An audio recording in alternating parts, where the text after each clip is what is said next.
Olá! Hoje a gente vai mergulhar num mistério que ficou escondido por séculos, bem debaixo das ruas de Jerusalém: as lendárias pedreiras do rei Salomão. A história toda começa como um enigma que está lá na Bíblia. Como foi possível construir algo tão grandioso como o Templo do Rei Salomão em completo silêncio, sem barulho de martelo, de machado, nada? Parece até mágica, né? Mas a resposta pode ter estado literalmente sobre os nossos pés esse tempo todo. E a resposta? Bom, a resposta pode ser essa aqui. Dá uma olhada nessas pedreiras antigas, imensas, que ficam bem embaixo da cidade velha de Jerusalém. Esse lugar incrível oferece uma solução bem elegante para o quebra-cabeça. As pedras eram tiradas e moldadas ali mesmo, no subsolo. Depois, eram levadas para a superfície já prontinhas para montar. Simples assim. Então, para começar, vamos explorar a lenda por trás do templo e a realidade dessas cavernas que tornaram tudo possível. A escala desse lugar é, assim, de cair o queixo. Não estamos falando de uma caverninha, não. É uma rede gigantesca de túneis que se estende por quase 1 quilômetro. E o mais louco, tudo isso debaixo de uma das cidades mais antigas e movimentadas do mundo. Imagina só, uma cidade subterrânea, secreta, com um único objetivo: construir o templo lá em cima. Com o tempo, o lugar foi ganhando vários nomes e cada um conta um pedaço da sua história. Caverna de Zedequias, Gruta de Salomão, a Caverna Real. Todos eles mostram a importância do lugar. Era dali que vinha a Pedra Real, uma pedra branca lindíssima, e também uma pedra vermelha, decorativa, chamada Misiamar. Foram elas que deram ao templo aquela aparência lendária.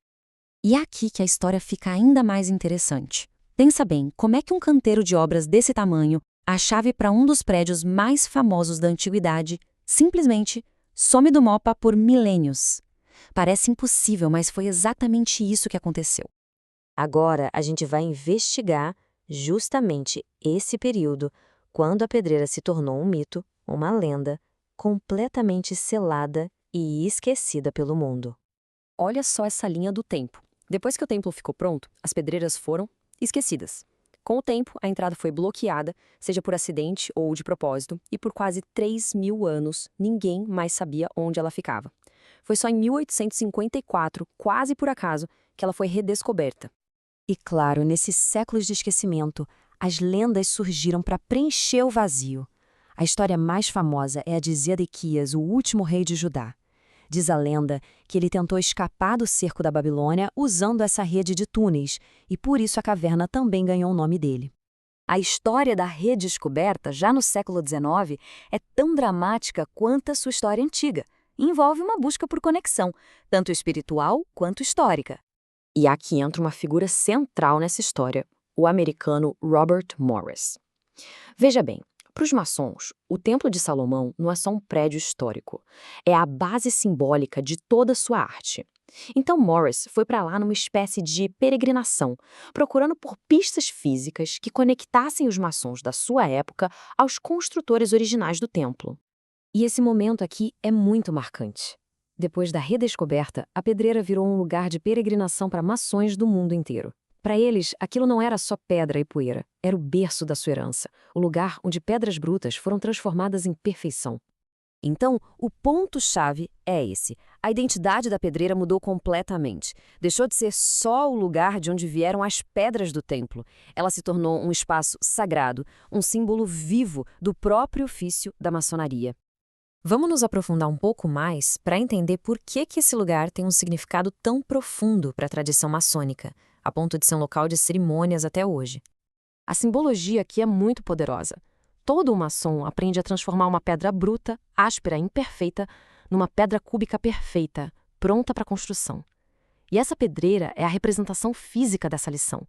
É como se fosse o lugar onde tudo começou. Logo depois da redescoberta, os maçons começaram a realizar cerimônias lá dentro das cavernas. Imagina a atmosfera. Rituais antigos acontecendo exatamente no lugar onde os construtores originais teriam trabalhado. E essa tradição incrível continua até hoje, conectando o presente com um passado muito, muito distante. Mas resolver o mistério da origem das pedras nos leva a uma pergunta ainda maior e muito mais controversa. Onde, exatamente, ficava o templo? Bom, o consenso é que o templo ficava no lugar que hoje conhecemos como Monte do Templo, ou Haram al-Sharif, que é um local sagrado tanto para judeus quanto para muçulmanos. Mas o ponto exato dentro desse complexo? Essa é uma das questões mais debatidas na arqueologia e na religião hoje em dia. O interessante aqui são as três principais teorias. A visão mais tradicional diz que o templo ficava onde hoje está o Domo da Rocha. Mas teorias mais recentes, baseadas em novas evidências, sugerem outros locais. Um pouco ao norte, como propôs o físico Asher Kaufman, e outro ao sul, sugerido por Tuvia Sagiv. E é importante entender que isso não é só uma discussão acadêmica, não. Pela sensibilidade política e religiosa do local, a pesquisa arqueológica lá é muito, muito limitada. Então, o debate continua acirrado, sempre com novas tecnologias e reinterpretações de textos antigos entrando na jogada. E assim, a história das pedreiras do rei Salomão nos deixa com uma reflexão final. A redescoberta de um lugar esquecido resolveu um enigma antigo, mas acabou abrindo a porta para mistérios ainda maiores. É um lembrete de que a história não está parada no tempo. Ela está sempre ali, logo abaixo da superfície, só esperando o momento certo para revelar seus segredos.